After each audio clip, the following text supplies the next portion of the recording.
Hey guys, welcome to Wrestling Days and welcome to this Firefly Fun House update video. There's not lots to go through actually. I've watched both of these segments back. They're absolutely brilliant. There's one big talking point and then a couple of little things that we need to touch on. But the big talking point came from the Miz interview tonight. Renee Young interviewing the Miz round at his house. Halfway in the interview, Maurice, startled and panicked, called the Miz over. They looked at this tablet, which was showing a camera in their daughter's room, and Ramblin' Rabbit was inside their daughter's cot. Now, I don't think that's that bad. Ramblin' Rabbit's really cool. But when they looked again, they had Huskus, Mercy, Abby the Witch all in the cot as well. And I would be panicked then because Huskus is amazing, so no worries there. But Mercy's dark. We've seen Mercy rip Ramblin' Rabbit apart, so if I had a child, I would not want Mercy in the same cot as my child. So they ran upstairs. This was quite funny because when they got to the room, Miz opened the door and he was like, go, go, go. He sent Maurice in first.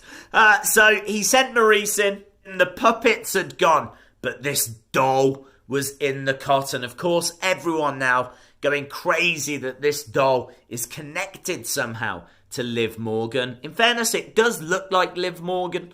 But honestly, I just presumed it was one of Monroe Sky's dolls. I think it's Monroe Sky.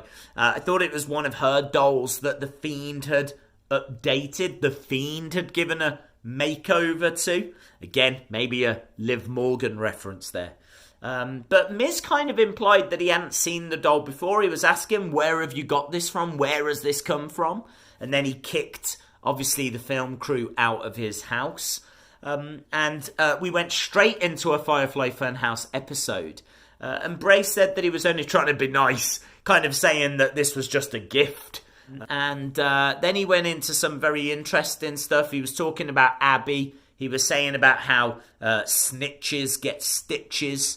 And he was saying that the Fiend is still with Daniel Bryan. So Miz is going to have to deal with him. Funhouse Bray, just kind of confirming that that's what we're getting at TLC. And then he really went into some interesting stuff because he spoke about how he had learnt to heal himself and learnt to not feel pain, which I do think is very important because we have seen him in matches against Seth Rollins taking a lot of punishment. So if he has taught himself to not feel pain, that might go some way to explain how he's able to kind of go through so much. I would say there will come a point where his body will just fail. So I don't think he can take curb stomps or skull crushing finales forever. There's going to come a point where his body will just fail and fall apart and he won't be able to continue. But I like the idea they're saying that he can't feel pain. How do you beat someone that can't feel pain? I mean, already that means you're not going to win by submission because they can't feel pain. You can't just hit them with a finishing move because unless you can knock them out, they can't feel pain. So I do think this was very, very interesting. Also said that he taught himself not to love and said that he could teach this to the Miz. So Miz really is stepping in there with someone very dangerous. Kind of, is he implying that he can brainwash in a way? You know, has he taught Daniel not to love? What would a Daniel Bryan that can't love, what would that Daniel look like? Would that Daniel look like the Daniel we saw before in the Wyatt family? So there's lots of questions coming out of this. I don't know when we see Daniel. Wouldn't be surprised if it was TLC.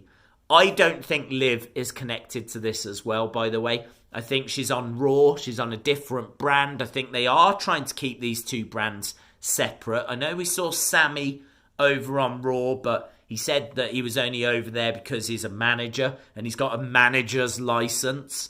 I don't think they would look to move Liv Morgan. She could be involved and then go back to Raw, and that's something that I've wanted. That's something that I've asked for in the past. But I do think now we've seen that video package of her and that makeover, I really feel like they're taking her in a different direction. Certainly the live stream chat seemed to overwhelmingly want her to kind of go in her own direction as well. But I've got to tell you, Twitter really wants Liv to be a part of this. My notifications have been inundated with people saying, this is Liv. This is Liv. It's clearly Liv. I don't think it is. I don't think it is. And I'm not sure I want it to be Liv as well.